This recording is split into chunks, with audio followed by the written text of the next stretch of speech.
علیکم ورحمۃ اللہ وبرکاتہ۔ الحمدللہ والصلاة والسلام علی رسول اللہ، اما بعد۔ آج کے اس سبق میں آپ فعل ماضی کے سارے صیغے آپ جاننے والے ہیں انشاءاللہ، جو کافی حد تک آپ کے لیے ایزی ہو چکے ہیں، کیونکہ آپ نے ان کے صیغے بہت سارے پڑھ بھی لیے ہیں، اور پلس پچھلے 2 سبق کے اندر مزید آپ دونوں لیسن سن کر کے کچھ اور بھی ماضی کے بارے میں معلومات آپ اکٹھا کر چکے ہوں گے۔ پچھلے سبق سے پہلے ہم نے ضمیر کے بارے میں بتلایا تھا، اور آپ کو بتایا گیا تھا کہ ہوا، ہما، ہم، ہیا، ہما، ہنہ، یہ سب ضمیر منفصل ہے، یعنی جب الگ ہوتے ہیں ورب سے۔ اسی وقت آپ کو بتایا گیا تھا کہ عربی زبان کا ہر فعل اپنے اندر ایک ضمیر پوشیدہ رکھتا ہے۔ تو اس سے پتہ چلا کہ جیسے ضمیر 14 ہوتے ہیں، ایسے ہی صیغے بھی فعل ماضی اور فعل مضارع کے دونوں کے 14 صیغے ہوں گے۔ پچھلے سبق کے اندر ہم نے پڑھا تھا کہ فعل ماضی کے 3 فریم ہیں۔ فعل، اس سے مضارع کے 3 وزن نکلے ہیں، یفعلو، یفعلو اور یفعلو۔ اور دوسرا فریم ہے فعل ماضی کا فاعل، اس سے میں نے بتایا کہ مضارع کے 2 وزن نکلے ہیں، یفعلو اور یفعلو۔ اور تیسرا فریم ہے فعل ماضی کا فعل، اور اس سے صرف یفعلو نکلے ہیں۔ تو اس طرح فعل ماضی اور فعل مضارع مل کر کے 6 وزن بنتے ہیں۔ آج فعل ماضی کے صیغوں کے تعلق سے بات ہوگی، اور ہم بتلائیں گے کہ کیسے یہ فعل ماضی کے صیغے مذکر اور مؤنث پہ دلالت کرتے ہیں، کیسے غائب کے بارے میں خبر دیتے ہیں، کیسے حاضر اور کیسے متکلم کے بارے میں۔ سب سے پہلے تو اگر ہم چاہیں تو ہم یہ کام کر سکتے ہیں کہ یہاں جو فعل ہیں، اس کے نیچے اگر ہم چاہیں تو ضمیر لکھ کر کے بھی ہم تھوڑا آسانی سے سمجھ سکتے ہیں۔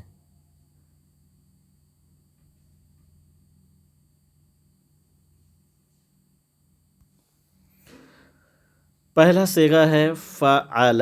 اب یہ چاہے فعل ہو، فعل ہو یا فعل ہو، سے کوئی فرق نہیں پڑتا۔ فعل ماضی کا جو بھی صیغہ رہے گا وہ واحد مذکر غائب پہ دلالت کرے گا۔ فعل، اس ایک مرد نے کیا۔ اگر آپ کہیں جلسہ، وہ ایک مرد بیٹھا۔ کتبہ، اس ایک مرد نے لکھا۔ مرد یعنی میل، اب وہ چاہے مرد ہو چاہے بچہ ہو۔ فعل، اس میں ہما کی ضمیر مخفی ہے، ان دونوں مردوں نے لکھا۔ اب اسی فریم پہ آئے گا کتبہ، فعلوا کتبو۔ فعل، اس ایک مرد نے کیا۔ فعل، ان 2 مردوں نے کیا۔ فعلوا، ان سب مردوں نے کیا۔ فعلت، اس ایک عورت نے کیا ہے، یا ضمیر اس کے اندر ہے مخفی۔ فعلتا، ان 2 عورتوں نے کیا، یعنی اس میں ہما کی ضمیر مخفی ہے۔ فعلنا، ان سب عورتوں نے کیا۔ اب کوئی بھی فعل ماضی آپ لے آئیں، کوئی بھی فعل ماضی، یہاں میں نے مثال کے طور پر کتبہ لکھا ہے، لیکن آپ پچھلے لیسن سے اگر چاہیں تو ماضی لا سکتے ہیں۔ بہت سارے فعل ماضی کے ہم نے پڑھا، کتبہ، نصر، جلسہ، حسبہ، یبسہ، یہ سب آپ کوئی بھی لائیں اور آپ اس سے غائب کے 6 صیغے بنا دیں جو کہ مذکر اور مؤنث پہ دلالت کرتے ہیں۔ تو فعل، فعل، فعلوا، فعلت، فعلتا، فعلنا۔ اب ایسے آپ کہیں نصر، نصرا، نصروا، نصرت، نصرت، نصرنا۔ جلس، جلس، جلسوا، جلست، جلست، جلسنا۔ تو کہنے کا مقصد یہ ہے کہ اس طریقے سے غائب کے صیغے مکمل ہوتے ہیں۔ اب آئیے حاضر کے صیغے دیکھتے ہیں۔ اب حاضر میں بھی ویسے ہی سارے کے سارے ضمیریں اس کے اندر مخفی ہوں گی۔ فعلت، انتا کی ضمیر مذکر کے لیے. آپ نے کیا یعنی آپ ایک مرد نے کیا. فعلتما آپ دونوں مردوں نے کیا. فعلتم آپ سب مردوں نے کیا.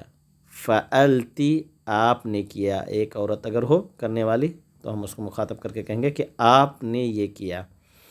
آپ دونوں نے یہ کیا یعنی آپ دونوں عورتوں نے اور آپ سب عورتوں نے کیا. فعلتن. یہاں ایک چیز آپ غور کر سکتے ہیں کہ یہاں فعلتما مذکر کے لیے بھی ہے اور مؤنث کے لیے بھی ہے. یعنی آپ دونوں مردوں نے کیا تو بھی ہم فعلتما کہیں گے. آپ دونوں عورتوں نے کیا تو ہم کہیں گے فعلتما. جیسے ضمیر کے اندر تو خیر غائب کے بھی جو صیغے تھے وہ دونوں کے لیے تھے مرد و عورت، اور حاضر کے اندر بھی ضمیر جو تھی وہ دونوں کے لیے. لیکن یہاں ورب میں فعل میں ایسا نہیں ہے. غائب کے صیغے میں الگ الگ ہیں لیکن حاضر کے صیغے میں دونوں اکٹھا ہو جاتے ہیں.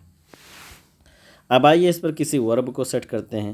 مثال کے طور پر آپ لے سکتے ہیں ضرب، تو ہم کہیں گے ضربت آپ نے مارا. ضربتما آپ دونوں نے مارا. ضربتم آپ سب نے مارا. ضربتی آپ نے مارا یعنی عورت کو مخاطب کر کے. ضربتما آپ دونوں عورتوں نے مارا. ضربتن آپ سب عورتوں نے مارا. تو اس طریقے سے فعل ماضی کے غائب حاضر کے صیغے ہو گئے. اب آخر میں جیسے وہاں ضمیر میں انا مذکر اور مؤنث دونوں کے لیے تھا، ایسے ہی فعل ماضی کے اس فریم میں فعلتو مذکر کے لیے بھی ہے اور مؤنث کے لیے بھی. فعلتو میں نے کیا. اب اس کے وزن پہ لے آئیں. عورت بھی رہے گی تو کہے گی کتبتو میں نے لکھا. نصرتو میں نے مدد کیا. ضربتو میں نے مارا. جلستو میں بیٹھی. رکعتو میں نے رکوع کیا. اور سجدتو میں نے سجدہ کیا. اس کے بعد جمع متکلم کے لیے ہے فعلنا ہم سب نے کیا. جلسنا ہم سب بیٹھے. ضربنا ہم سب نے مارا. تو اس طریقے سے متکلم کے بھی دونوں صیغے ہو جاتے ہیں. متکلم کے صیغے میں تذکیر و تانیث کی کوئی تفریق نہیں ہے. جو واحد متکلم مذکر کے لیے وہی واحد متکلم مؤنث کے لیے بھی، اور ایسے ہی جمع میں. تو یہ درس بھی بڑا مختصر آپ کے لیے لایا گیا لیکن بہت اہم چیز اس کے اندر ہے. اس کے بھی فریم کو آپ ذہن میں رکھ لیں، بلکہ میں کہوں گا کہ اس کو لرن کر لیں بہتر رہے گا. اور اس لرن کرنے میں یاد کرنے کی وجہ سے آپ کو کافی آسانی ہو جائے گی. تو یہ وزن آپ یاد کر لیں ایسے 3 صیغے غائب کے فعل فعل، اور آپ یہی وزن یاد کریں. آپ ورب کوئی لیں گے تو وہ اتنا بہتر نہیں رہے گا. آپ یہی فریم لے لیں. فعل فعل فعلو فعلت فعلت فعلنا فعلت فعلتما فعلتم فعلتی فعلتما فعلتن فعلتو فعلنا. امید ہے کہ آپ کو یہ درس سمجھ میں آیا ہوگا، اور انشاءاللہ اگلے درس میں ہم فعل مضارع کے وزن پڑھیں گے. وہ بھی ایسے ہی 14 صیغے ہوتے ہیں اور وہاں بھی ایسے ہی ساری ضمیر فعل کے اندر پوشیدہ ہوتی ہیں. اللہ تعالیٰ سے دعا کریں کہ اللہ رب العالمین ہمیں ان قواعد کو، ان بنیادی اصولوں کو اللہ رب العالمین سمجھنے کی اور اسی کی روشنی میں عربی زبان سمجھنے کی توفیق دے. السلام علیکم و رحمۃ اللہ وبرکاتہ.